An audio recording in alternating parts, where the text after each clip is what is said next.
गेल्या 1.5 वर्षांपासून सुरू असलेल्या शिवसेना पक्षाचा तिढा आज सुटेल असं सांगण्यात येत आहे। आज विधानसभा अध्यक्ष राहुल नार्वेकर शिवसेना आमदार अपात्रतेवर निकाल जाहीर करतील, पण ठाकरे गटाचे वकील असीम सरोदे यांनी एक शंका व्यक्त केली आहे। आज तरी निर्णय जाहीर होणार का असा सवाल सरोदे यांनी उपस्थित केलाय। सरोदे यांनी सोशल मीडियावर पोस्ट लिहून ही शंका व्यक्त केली आहे। सरोदे आपल्या पोस्टमध्ये म्हणाले की अपात्रतेबाबत काय निर्णय होणार असा प्रश्न सर्वांना आहे, मात्र आज निर्णय होणार का असा प्रश्न मला पडतोय, कारण अजूनही प्रकरणातील वकील म्हणून मला किंवा इतर वकिलांना महाराष्ट्र लेजिस्लेटिव्ह असेंब्ली सचिव यांच्याकडून ईमेल आलेला नाही की राहुल नार्वेकर किती वाजता निर्णय जाहीर करणार।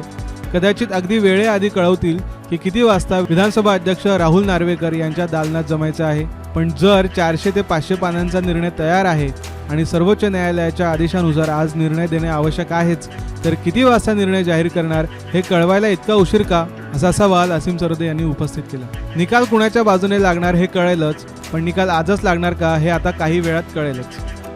ब्युरो रिपोर्ट, साम टीव्ही न्यूज, मुंबई। देश विदेशातील प्रत्येक घडामोडींचे लाईव्ह अपडेट मिळवण्यासाठी आता साम टीव्हीच्या सर्व सोशल मीडिया प्लॅटफॉर्मला लाईक, फॉलो आणि सबस्क्राईब करा। तसंच सर्व नोटिफिकेशनसाठी बेल आयकॉन प्रेस करायला विसरू नका।